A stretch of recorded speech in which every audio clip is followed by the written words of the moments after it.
इस press conference का क्या उद्देश्य है, क्या कुछ बातें हैं, बताएं। ये प्रेस कॉन्फ्रेंस है जो मजदूरों का हरियाणा में बोर्ड बना हुआ BUCW बोर्ड, उसको लेकर बनाए गए थे। इस बोर्ड में पिछले काफ़ी समय से मजदूरों को काफ़ी दिक्कतें आ रही हैं। तो हमारा एक प्रतिनिधिमंडल यूनियन की तरफ से कल डिप्टी CM साहब दुष्यंत चौटाला जी से नारनौल में मिला था, और वो मिला इसलिए था कि वो हमारी समस्याओं का कुछ समाधान करेंगे।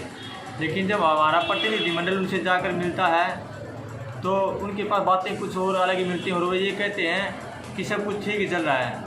इससे पहले CM साहब ने मनोहर लाल खट्टर ने भी बयान दिया था कि मजदूरों की जो कन्यादान की राशि है वो 15 दिन के अंदर डल जाएगी। उसके बाद दुष्यंत चौटाला जी ने भी बयान दिया था कि 3 दिन डल जाएगी। लेकिन 2-2 साल से जो फॉर्म भरे हुए थे मजदूरों, उनके फॉर्म रिजेक्ट किए जा रहे हैं बिना किसी कारण के। हरियाणा में पूरे बोर्ड एक है, प्रत्येक जिले में कानून अलग अलग कानून बना हुआ है। तो इस मुद्दे को लेकर के हमारा एक प्रतिनिधिमंडल कल दुष्यंत चौटाला जी से नारनौल में मिला, और उन्होंने प्रतिनिधिमंडल से बगैर किसी बात किए अपना वो प्रतिनिधिमंडल जो मांग पत्र सौंपा था उनको, वो अपने PA को दे दिया। बोला कि सब ऐसे चलेगा, डिजिटल का रखा है, सब ठीक हो जाएगा। तो हमारा प्रतिनिधिमंडल उनकी इस बात को लेकर कड़े शब्दों में निंदा करता है, और आने वाली 27 तारीख को हिसार में राज्य श्रम मंत्री श्री अनूप धानक जी के निवास स्थान का घेराव करेंगे। और अगर फिर भी सरकार मजदूरों की सुनवाई नहीं करती है तो आगे हम जगह जगह धरना प्रदर्शन व हड़ताल करने का काम करेंगे। और क्या क्या समस्याएं आ रही है कन्यादान को छोड़ के? समस्या इस बोर्ड में 23-24 स्कीमें लागू की हुई। ये बोर्ड 2006 में चौधरी भूपेंद्र सिंह हुड्डा जी ने लागू करवाया था हरियाणा में। तब से लेकर के अब तक मजदूरों को ये स्कीमें मिलने का प्रावधान था इसमें, लेकिन अब इस सरकार में किसी भी तरह की कोई बेनिफिट, कोई सुविधा किसी प्रकार के मजदूरों को नहीं मिल पा रही है, और नई सरकार मजदूरों की तरफ ध्यान दे रही है। मैं सरकार को एक बात साफ शब्दों में कह देना चाहता हूँ कि आप जिनके बनाए हुए मकानों में बैठते हैं वो मकान इन मजदूरों के बनाए हुए हैं, सरकार भी इन मजदूरों की बनाई हुई है। अगर ये बनाना जानते हैं तो सरकार को और मकानों को गिराना भी जानते हैं। हमें मजबूर होकर के मेरे मजदूर साथियों को आगे भारी विरोध प्रदर्शन करना पड़ेगा, जिसकी जिम्मेदार स्वयं सरकार होगी अगर समय पर इनके द्वारा कोई सही कदम नहीं उठाया जाता है। तो आप किस पद पर हैं? मैं इंटेक यूनियन का जिला अध्यक्ष हूँ। तो क्या कुछ समस्याएं जैसे नॉर्मली लोग आ रही है उनको, इसके अलावा क्या समस्या आ रही है? फॉर्म वगैरह में भी कोई समस्या है? इसके अलावा समस्या यह है कि प्रत्येक जिले में एक तो अलग अलग कानून बना हुआ है, जो अधिकारी हैं अपनी मनमर्जी चला रहे हैं, और सरकार इसकी तरफ कोई ध्यान नहीं दे रही।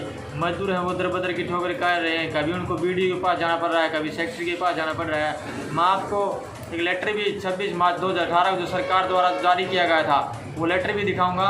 उसमें स्पष्ट शब्दों में लिखा हुआ है कि यूनियन इस BUCW एक्ट के अंदर ये प्रावधान है कि मजदूरों की जो वेरिफिकेशन है वो ट्रेड यूनियन करेगी। लेकिन उन्होंने बगैर किसी लिखित लेटर के, बगैर बाहर के दरवाजे से यूनियनों को बाहर करने का काम किया है। अभी तक किसी प्रकार का कोई लेटर जारी नहीं हुआ है। कभी सेक्रेटरी के साइन मांगते हैं, कभी ठेकेदार के, कभी BDO के, और वो भी करवाने के बाद में फिर भी मजदूरों को किसी प्रकार का कोई लाभ नहीं मिल रहा है। सरकार ने एक सेंट्रल प्रोसेसिंग सिस्टम लागू किया था, उससे आप कितने सहमत हैं? सरकार ने जो सेंट्रल प्रोसेसिंग सिस्टम लागू किया था वो बिल्कुल सरासर गलत है। उसके तहत पहले फार्म जो चेक होते थे वो जिला स्तर पर होते थे, अब वो फार्म सीधा बोर्ड में पंचकुला चंडीगढ़ चेक होते हैं।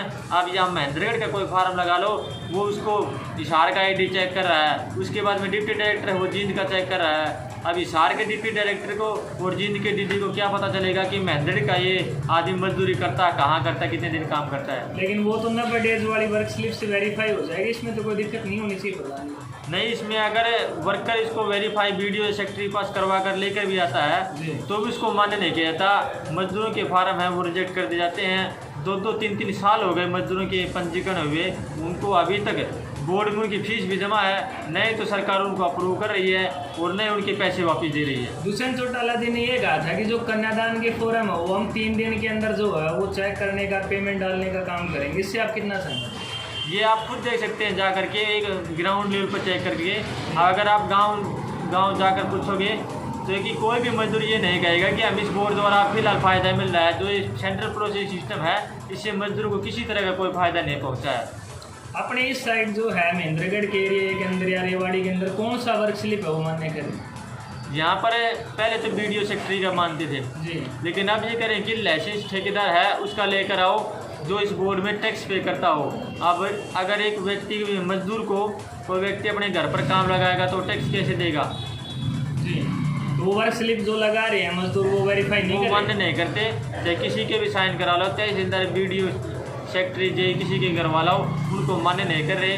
हम ये सरकार से ये प्रार्थना करते हैं कि वे जल्द से जल्द सिस्टम को सुधारा जाए, वरना यूनियन की तरफ से आज तो एक प्रतिनिधिमंडल मिला है, कल यूनियन के सभी सदस्य एक आगामी रणनीति बना करके हम एक बड़ा आंदोलन और विरोध प्रदर्शन की तैयारी करेंगे जिसकी जिम्मेदार सरकार खुद होगी। क्या आंदोलन करने से इस जो आपका सिस्टम है इसका कोई सोल्यूशन होगा? आंदोलन करने से इस चीज़ में फ़र्क तो पड़ेगा और इसका समाधान है वो खुद सरकार को ही करना है।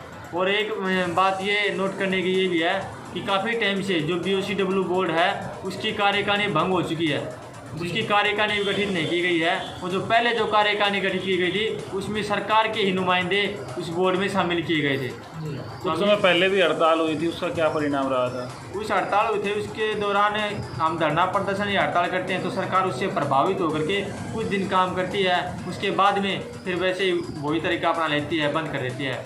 अब महेंद्रगढ़ है, मेवात लगा लो, ये 2-3 ज़िले ऐसे हैं इनमें तो लेबर कोड खुद के ज़िले में भी नहीं है। यहाँ से मजदूरों को काम करवाने के लिए रेवाड़ी 60 किलोमीटर जाना पड़ता है और वहाँ पर भी जाने के दौरान भी काम नहीं हो रहे मजदूरों के। लेकिन और स्टेटों के अंदर तो जो है जिन्होंने यूनियन बना रखी है उनकी मोहर वो लागू, लेकिन अपने हरियाणा क्षेत्र के अंदर क्यों? हाँ, ये जरूर ठीक कह रहे हैं आपकी। अदर स्टेट हैं उनमें आज भी ट्रेड यूनियन की जी मोड़ चली हुई है और मजदूरों की वेरिफिकेशन ट्रेड यूनियन ही करती है, लेकिन हरियाणा में है।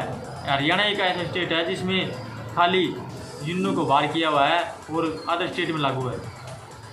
तो इसके आगे चलकर क्या परिणाम होंगे अगर सरकार कोई इसके ऊपर कार्रवाई नहीं करती है? पीछे 12 तारीख को भी हिसार में बड़ा भारी विरोध प्रदर्शन किया था यूनियन की तरफ से। अब आने वाले 27 तारीख को हिसार में राज्य श्रम मंत्री श्री अनूप धानक के निवास स्थान का घेराव किया जाएगा।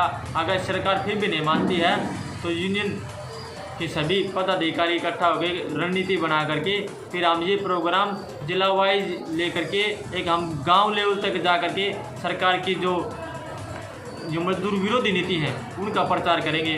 और आगे आने वाले टाइम में सरकार की हम चाहे वो वोट बैंक की राजनीति करे, सरकार उनके खिलाफ करेंगे। आपने बताया कि जो फोरम वो रिजेक्ट कर रहे हैं, तो कुछ तो उसके अंदर ऐसा रीज़न लगा रहे होंगे जिसके कारण रिजेक्ट कर रहे हो। क्या ऐसा जो मूल कारण है? इसमें कोई रीजन नहीं है। एक बार जो वर्क स्लिप लगा ले, कोई भी ऑब्जेक्शन लगाते वो मांग रहे हैं, वही दोबारा से वो लगा करके वो उसी को रिजेक्ट लगा रहे हैं, ऑब्जेक्शन लगा रिजेक्ट करेंगे। मेन जो कारण है वो क्या है फोरम रिजेक्ट करने का? मेन कारण कुछ नहीं है, इनके बस की बात नहीं है सरकार चलानी।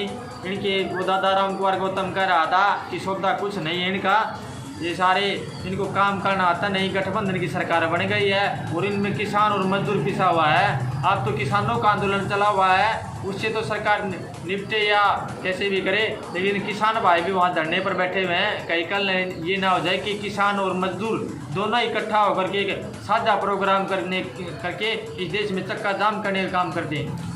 आप कल नारनौल पहुँचे और आपके जो प्रतिनिधि थे वो दुष्यंत चौटाला जी से जो अपना मांग पत्र है वो सौंपे, तो उन्होंने उसके बारे में क्या कहा? उन्होंने उस मांग पत्र को लेकर के अपने PA साहब को ऐसे पीछे दे दिया और ये कह दिया कि बोले सब ठीक है, ऐसे ही चलेगा, सभी के काम हो रहे हैं। इसका तो कोई मुख्य कारण नहीं हुआ कि ऐसे ही चलेगा।